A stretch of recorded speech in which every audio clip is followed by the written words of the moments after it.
తెలంగాణలో కరువు పరిస్థితుల నేపథ్యంలో తాగునీటి సరఫరాపై రేవంత్ రెడ్డి ప్రభుత్వం స్పెషల్ ఫోకస్ పెట్టింది. కరువు పరిస్థితులపై సమీక్ష నిర్వహించిన ప్రభుత్వం తాగునీటి సరఫరా పర్యవేక్షణకు ప్రత్యేక అధికారులను నియమించింది. పలువురు సీనియర్ ఐఏఎస్ అధికారులకు బాధ్యతలు అప్పచెప్పింది. ప్రత్యేక అధికారులు తక్షణమే జిల్లాలను సందర్శించాలని ఆదేశించడంతో పాటుగా జిల్లా కలెక్టర్లు రాష్ట్ర స్థాయి శాఖలతో సమన్వయం చేసుకోవాలని స్పష్టం చేసింది. ఇక జూలై వరకు తాగునీటి సరఫరాని పర్యవేక్షించబోతున్నారు ఈ ప్రత్యేక అధికారులు. మా ప్రతినిధి ప్రభాకర్ లైవ్ లో మరింత సమాచారం అందిస్తారు. ప్రభాకర్, ఈ ప్రత్యేక అధికారుల పనితీరు, వాళ్ళకి ఇచ్చిన బాధ్యతలు డీటెయిల్ గా చెప్పండి. నిన్నటి నుంచి కూడా ప్రసారం చేస్తూ వస్తున్నాం. రాష్ట్రంలోని రిజర్వాయర్లన్నీ కూడా డెడ్ స్టోరేజ్కి చేరుకున్నాయి. పడాల్సిన వర్షపాతం లేదు.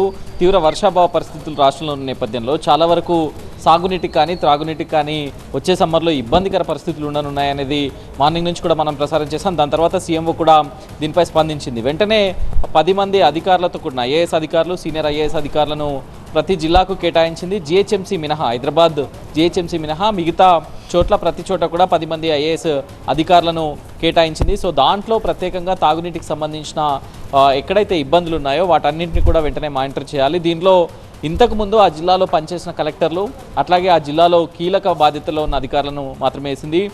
ఆదిలాబాద్ జిల్లాకు మాత్రం ఆదిలాబాద్, నిర్మల్ కలిపి ఒక అధికారిని, కొమరంభీం, ఆసిఫాబాద్, మంచిర్యాల జిల్లాకు ఒక అధికారిని, మిగతా ఉమ్మడి జిల్లాలు 9 ఉమ్మడి జిల్లాల అన్నింటికి కూడా ఒక్కొక్క ఐఏఎస్ అధికారిని వేసింది. గతంలో కలెక్టర్గా పనిచేసిన వాళ్ళనే ముఖ్యంగా ఈ ప్రాంతంలో పట్టుండి ఆ ప్రాంతంలో నీటి సంబంధించిన సమాచారం అంతా ఉన్న అధికారులను వేసింది. ముఖ్యంగా ప్రభుత్వం మొదటి నుంచి కూడా చెప్తుంది, సో ఈ కరువు వల్ల ఇబ్బందులు పడొద్దు ప్రజలు ఎవరు కూడా, త్రాగునీటికి కానీ అటు సాగునీటికి కానీ ఇబ్బందులు పడకుండా ముందు జాగ్రత్త చర్యలు తీసుకుంటామని చెప్తున్నారు. గతంతో పోలిస్తే వర్షపాతం చాలా తక్కువగా ఉంది. దాదాపు 56.31% ఈ సంవత్సరం వర్షాలు పడాల్సిన దానికన్నా తక్కువగా ఉన్నాయి. సో లాస్ట్ టైం కొంత ఎక్సెస్ రెయిన్ఫాల్ రిజిస్టర్ అయినా కూడా ఈ ఇయర్ మాత్రం అది చాలా తక్కువ వర్షపాతాన్ని నమోదు చేసిన నేపథ్యంలో ఇటు జంట నగరాలకు సంబంధించి ఉస్మాన్ సాగర్, హిమాయత్ సాగర్తో పాటుగా మిగతా జిల్లాల్లో ఉన్న రిజర్వాయర్స్ అన్నీ కూడా డెడ్ స్టోరేజ్కి పడిపోయాయి. సో వీటన్నిటిని, ఈ ఛాలెంజెస్ను ఓవర్కమ్ చేయడానికి ప్రభుత్వం అయితే ఈ స్పెషల్ ఫోకస్ చేసిందని చెప్పొచ్చు.